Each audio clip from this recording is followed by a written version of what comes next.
Nung araw, kahit tamis ng ating buhay, puno ng saya at ng kulay. Bricks POV. Abala ako sa office ng araw na iyon dahil kakatapos lang ng general meeting namin ng mga board members. Kaya ito, bumalik na siya sa office niya upang pirmahan at basahin ang ibang mga papeles doon. May out of town siya next week. May business proposal siya sa Batangas. Siya ang tinatalaga ng daddy niya na makipag-usap sa new investors namin. Napaangat ang ulo ko nang bumukas ang pinto at iluwa doon ang secretary niya. Yes, Miss Bernardo? May kailangan ka ba? Tanong ko dito. Sir, may nagpupumilit po na gusto kayong kausapin. Hey, bakit ba ayaw mo akong papasukin ha? I told you, kilala ko ng boss mo dito. Ikaw, di mo ba ako kilala? Sa bagay, mukhang bago ka pa dito kaya di mo ba ako kilala? Mataray na wika ng babaeng nagsasalita. Nakilala ka agad ni Bricks ang babaeng iyon, si Nathalie. Actually, palagi itong nagpupunta dito noon bago niya nakilala si Hilary. Kaya dito nakilala ng new secretary niya. Miss Bernardo, bumalik ka na sa pwesto mo. Ako na ang bahala dito. Baling kong wika sa babae. Sige ho sir, pasensya na ho talaga. Hinging pa umanin itong saad sa akin. It's fine. Sige na, bumalik ka na sa trabaho mo. Wika ako dito. I've told you, kilala ko ng boss mo.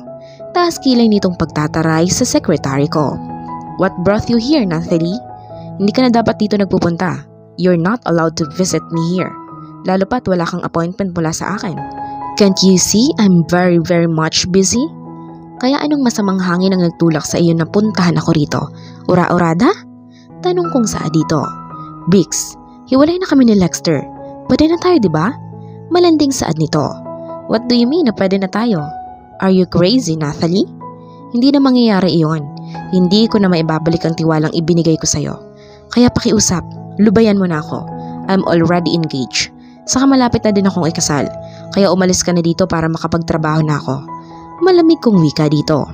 Ang kapal ng mukha ng babaeng ito. Matapos itong makipaghiwalay sa akin nang walang dahilan. Tapos biglang ibalita nito sa akin na wala na sila ng lalaking ipinalit nito sa akin. Anong akala niya sa akin? Tanga? Pakialam ko ba kung wala na sila ng lalaking iyon? Alam ko nagtampo ka lang sa akin, Bricks. Kaya mo nagawang tanggihan ako ngayon. At alam ko din kaya ka magpapakasal sa ibang babae para pasakitan ako.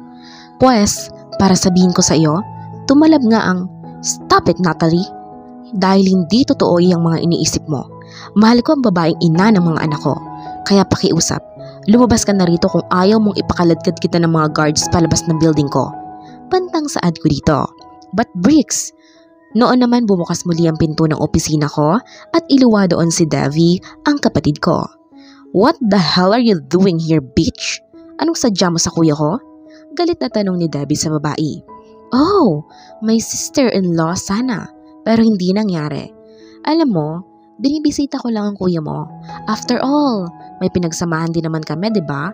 And who told you na pwede mong bisitahin dito ang kuya ko? Para ipaalala ko sa iyo, bitch. Matagal na kayong tapos ng kuya ko. Anyway, iyang sinasabi mo na sister-in-law mo sana ako?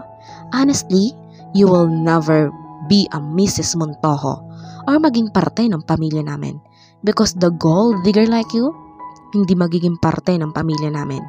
Malditang saad ng kapatid ko sa babae. Ang kapal ng mukha mong insultuhin ako, Debbie. Gayong mas matanda ako sa'yo.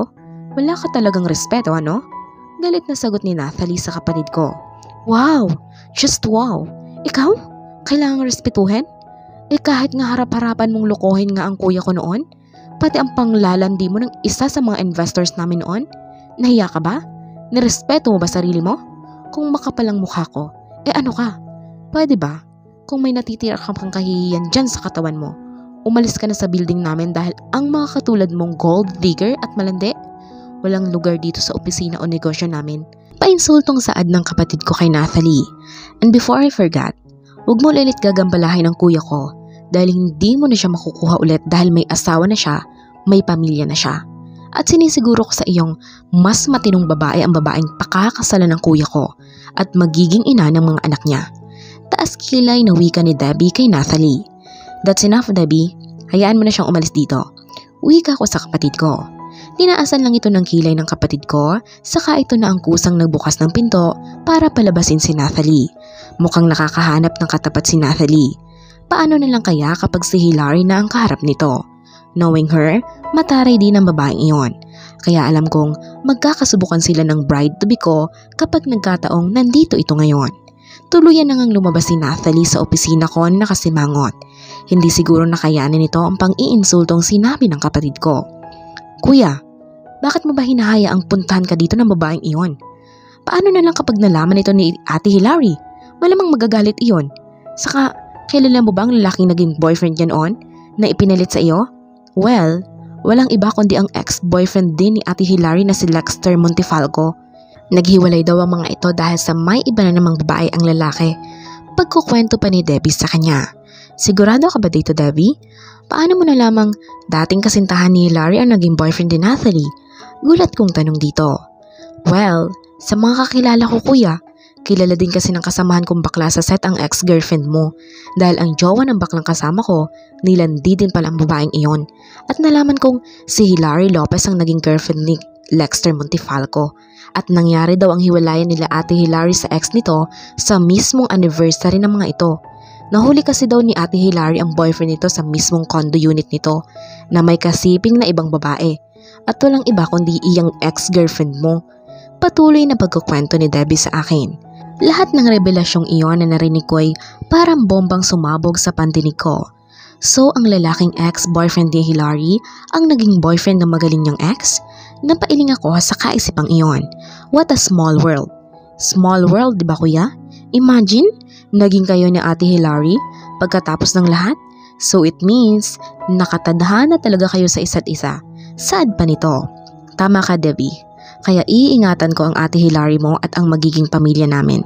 Hindi ko sasirain iyon. At hindi ko hahayaing sirain pa ng mga taong katulad nila Lexter at Nathalie. Wika ko pa. That's nice to hear that, kuya. Anyway, nagpunta pala ako dito dahil itatanong ko kung uuwi ka na ba ngayon sa bahay natin. Namimiss ko na kasi si Daddy. May dala pa naman akong paborito niyang tuyong danggit. Saad pa nito. Yes sis, mamaya uuwi na din ako. Di ka ba nagkotse? Tanong ko dito. Hindi kuya, pagod ako eh. Ayokong mag-drive.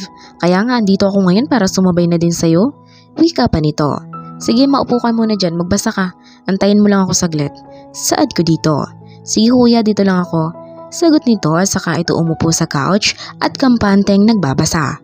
Kasalukuyan akong nagluluto ng dinner namin dahil alam kong darating ngayon ang magiging biyanan ko at ang soon-to-be husband, lalo na ang nag-iisang kapatid nito. Kaya marami siyang nilulutong putahe para sa mga in-laws niya. Naglalaro ang mga anak niya sa living room, kaya malaya akong nakakakilos para magluto. Sana nga lang hindi iiyak si Brianna para magsumbong na naman dito sa akin dahil tinutukso na naman ito ng mga kapatid nito. Kilala ko si Brianna, mahilig itong magsumbong at magpaawa. Akala mo aping-ape. Kaya lahat ng mga taong nakakasalamuhan nito ay matutuwa talaga. Bunso nga, di ba? Kaya spoiled lalo na at nag-iisang anak na babae ito. Ma'am Hilary, may bisita ho kayo. Nasa living room na ho siya. Uwi ka ng isang katulong namin. Sige manang, pakisabi susunod ako. Hahanguin ko pa kasi itong niluto ko po. Saad ko dito. Sige ho ma'am. Paalam nito saka ay tumabilis na lumabas sa kusina. Sino kaya ang bisita kong iyon? Kasi kung sila Briggs mamaya pa iyon eh. At kung si Gemma naman, ang alam ko nasa Cebu ito ngayon. Ano yun? Lumipad lang dito kaagad? Iiling-iling kong wika sa sarili ko. Nakatalikod ng babae nang lumabas ako. Nakatingin lang ito sa mga anak ko na naglalaro especially sa Unica-iha ko. Aham. Tumikim ako ng malakas para kuhanin ang atensyon nito. Gayun na lamang ang panlalaki ng mga mata ko nang makita ko kung sino ang babaeng bisita ko.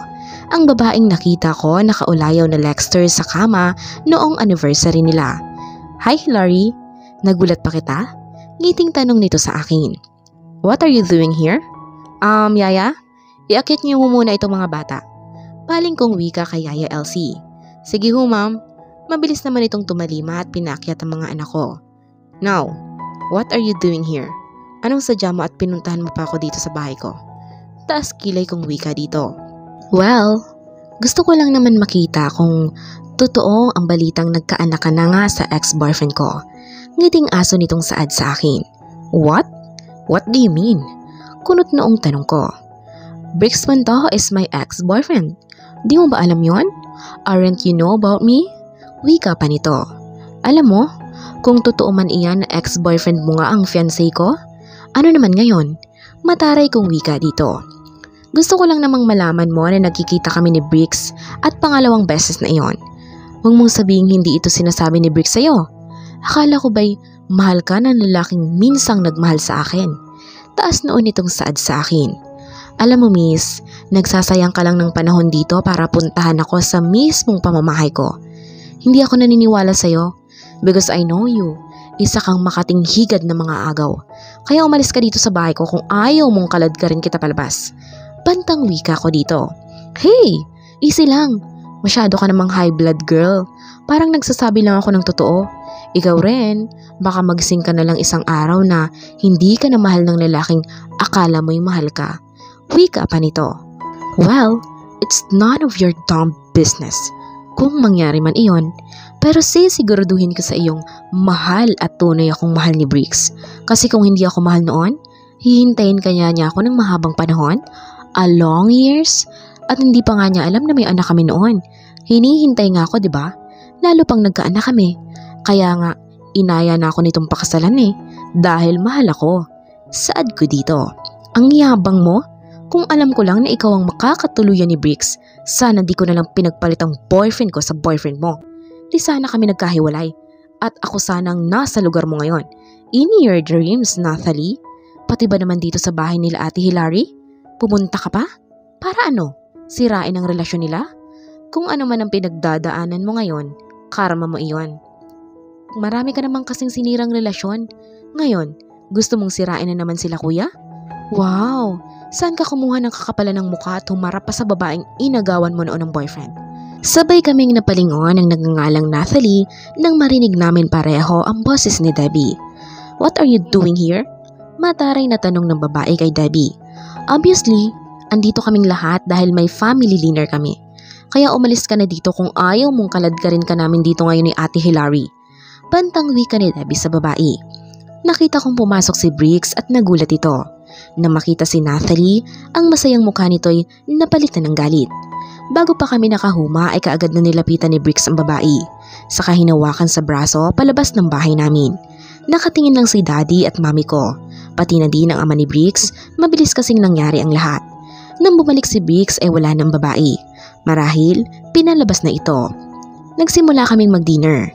Napag-usapan uli ang kasal namin, malapit na iyon. Kaya lahat kami excited na. Nang matapos ang dinner ay kinausap ako ni Bricks. Han, can we talk? Wika nito. Sure, sagot ko at saka ako naunang pumunta sa lawn ng bahay para may space kami para sa pag-uusapan namin. What is it? Tanong ko kaagad. Alam kong marami ka nang nalaman galing kay Nathalie Hilary. Ang totoo niyan, nagkita kami sa isang mall noong may binili akong laruan para sa mga anak natin. At ang pangalawa ay, iyong kanina sa opisina na nag-away sila ni Debbie. I'm sorry kung hindi ko agad sinabi sa iyo na nagkita kami ng ex ko. Wala naman kaming dapat pag-usapan. Saka kanina, pinaalam niya sa akin na hiwalay na daw sila ni Lexter Montefalco. Hindi ko alam na ang Lexter na pinalit niya sa akin ay ang boyfriend mo pala dati. Kung hindi ko na lamang galing kay Debbie ang lahat, malamang wala talaga akong alam. Saka wala na akong balak na bumalik pa sa kanya. Dahil kayo ng mga anak ko ang buhay ko, Hilary. Ikaw ang mahal ko. Saad pa nito sa akin. I'll trust you, Han. Alam ko namang hindi ka gagawa ng mali. At aaminin kong nagulat talaga ako sa revelasyong sinabi ng babaeng iyon kanina. Pero hindi ako naniwala dahil gusto ko pa rin malaman ang totoo mula sa'yo. Uwi ka ako dito. Thank you, Han. At ako ang pinaniniwalaan mo. Ngiting saad nito sa akin. Ano ka ba? Tama lang na mas maniwala ako sa'yo.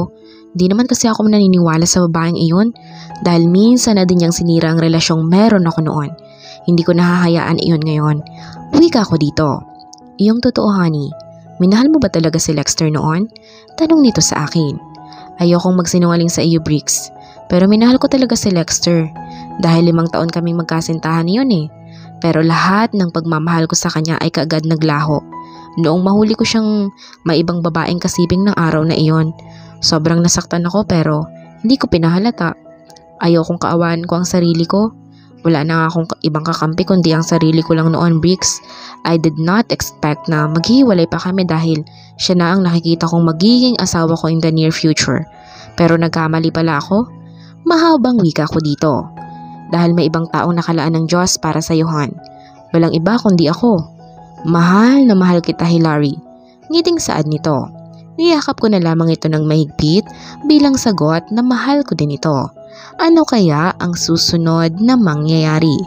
Abangan po natin sa susunod na kabanata. Thank you and God bless.